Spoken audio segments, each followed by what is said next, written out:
So this is the part 2 of a series I started last week where we are discussing everything you need to start your own sewing YouTube channel.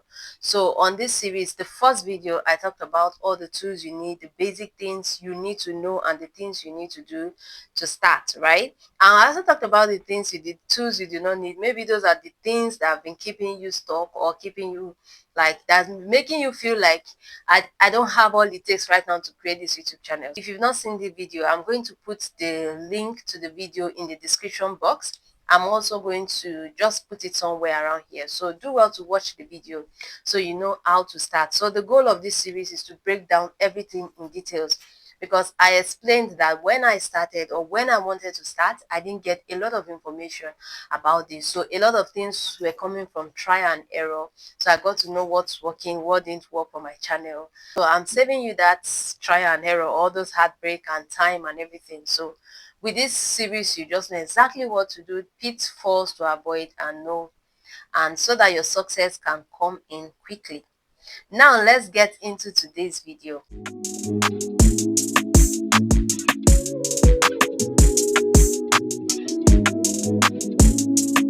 The second part of this series, today's video, I'll be talking about how to plan your sewing tutorials for success. Now, remember in the first series, I talked about niching down. So now, assuming you've picked your niche already, you want to create, let's even say your very first video. Because the best thing is, if you plan for success from the very beginning, you know exactly what you are doing. Why this is important is because from the very beginning, you want to plan how your tutorial styles will be.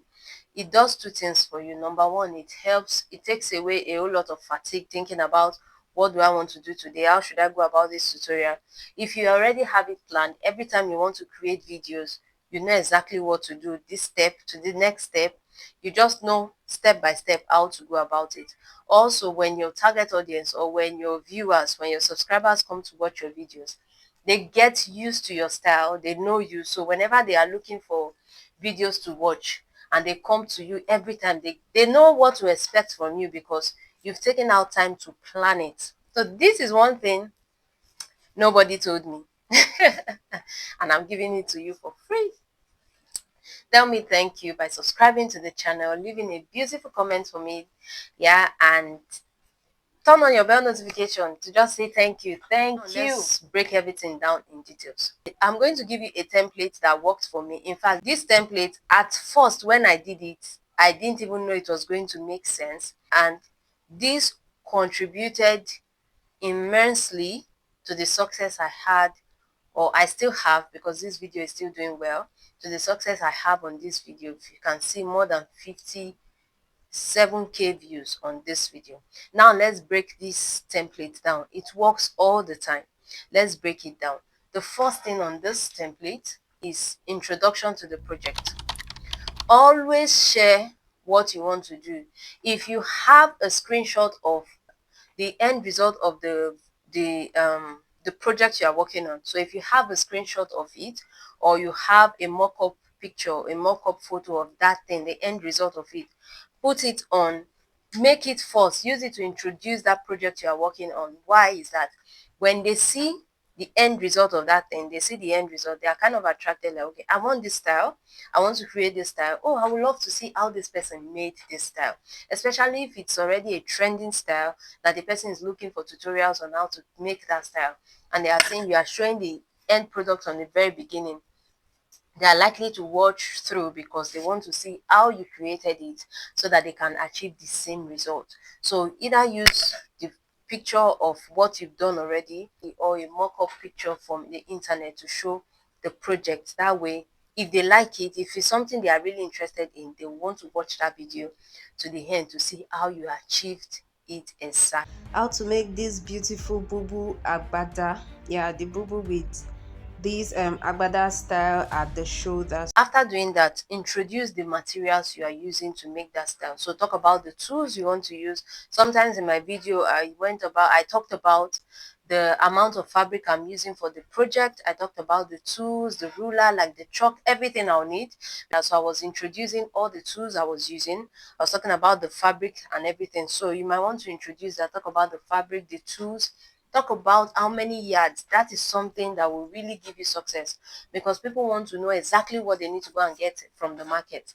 So, and people telling people about the yardage of the fabrics they are using will really go a long way. They'll really want to come back to you and stay with you, because they know that, okay, you don't get keep, you give out all the details. Details So you'll if be you're needing for the dress. So I'm using 2 yards of fabric for the short part, for the short type of this dress. So if you are a size 8, 2 yards will be enough. Or if you are medium, then like the next thing you want to talk about is showing them the layout, the fabric cut, how you are laying down your fabric.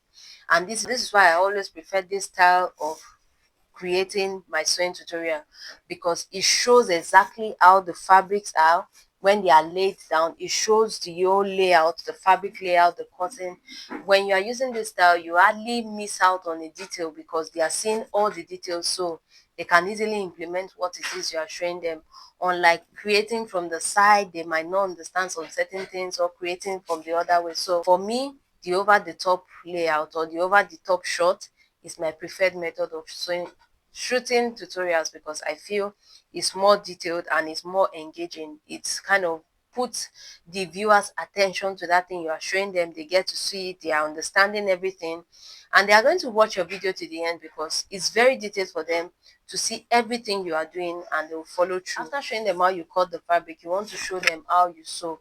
Now, I don't really show my sewing machine while I'm sewing, because it will take extra method of setting up. Imagine I'm showing you the cutting, then I'm moving my phone and my ring light, especially then that I didn't have ring light. So moving my setup again to take it to my sewing machines and all that, I feel it will take more. And especially when you still move setup, you have to put your camera in a way that shows what you are doing and all that. There are people that shows people a lot of people show their sewing method, or why they are sewing, they video it, and I think it's working for them as well. But for me, I just felt it would be time consuming. The goal was to simplify everything to ensure that I am creating content, but at the same time it's simple for me to be able to implement, so that I can be consistent. So if that's your goal, you might want to skip showing the tutorial, the sewing part of that video while you are sewing. And remember, this really did not affect my success rate. So I wouldn't say showing or not showing the sewing part of your videos is going to change anything. All that really matters is being very detailed. So showing the cutting, that cutting part is very, very important. Then also, while you are sewing, take them step by step. As Show them what you want to go and sew. When you are done sewing it, come and show them the result of what you've sewn, how it's looking. If you are going to press it, you are going to press it and let them see. Like, just take them from step by step. This is what you are doing step by step. So I think that detail is more important than going to show them how you are sewing or stuff. Except when that thing you want to sew is very important, like the details is so important, and it determines the success of that project. You really want to show how to handle, like it's a special technique that you really want to show, then you can go ahead to show that sewing part. But if it's not, there's like it's the same general kind of sewing and all that, for me I don't think it's necessary. the slit at the front. So after doing that, so I'm just going to cut off the excess and mark and notch that part so that everything can line. Then the next thing is show the final look. It is important that you show the final look of that project, so that they'll know that if they are following you step by step, or if they decide to watch this video from step A to step Y or Z, they are going to get the exact same result you got. So you have to show them the end product. There were times I didn't show the end product of what I did, so I looked for ways to ensure I put that in. But I think it's more transparent when you show them the end result of what the journey they have been following you through from the beginning to the end. Show them the end result. So there are times where you can't show the end result. Maybe while you are creating the content, something else came up that you couldn't finish at that time, and when you did, you couldn't show the end result or something. Maybe it's a client dress you're using for the tutorial, and at the end of the day you've gone to deliver the client dress, and you don't have it to show the end result.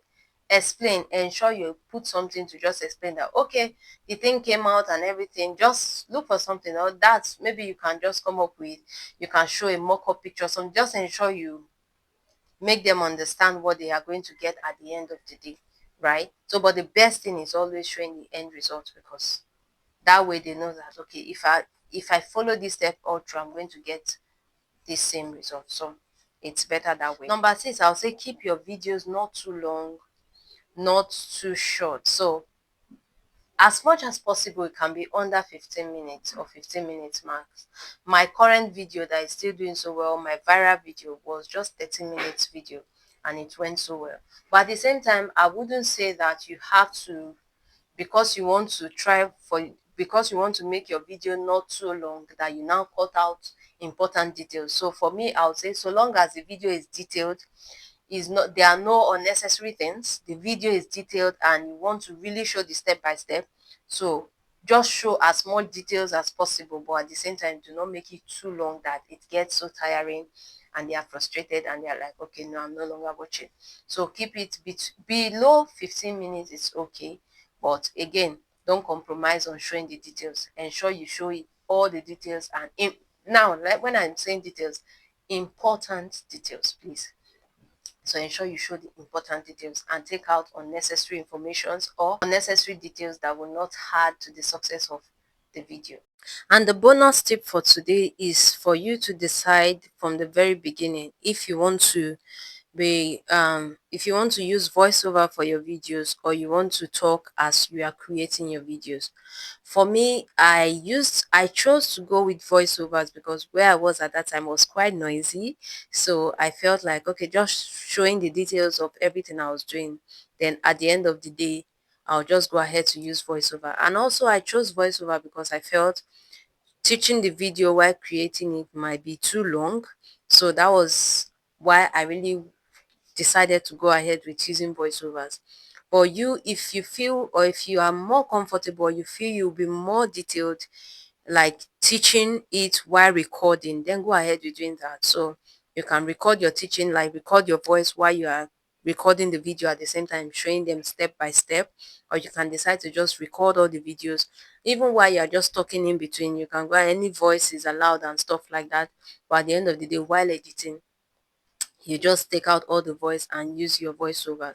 So we are going to be talking more on this while when we are talking about editing your videos and all that. So, but this is just a bonus tip for you to know from the get-go. You have to decide that as well. So the next video on this series will be how I film with just my phone and my natural light. Do not miss that video. Do well to subscribe to the channel, turn on your bell notification so you don't miss the next tutorial coming up. And I'll see you in my next video. Bye.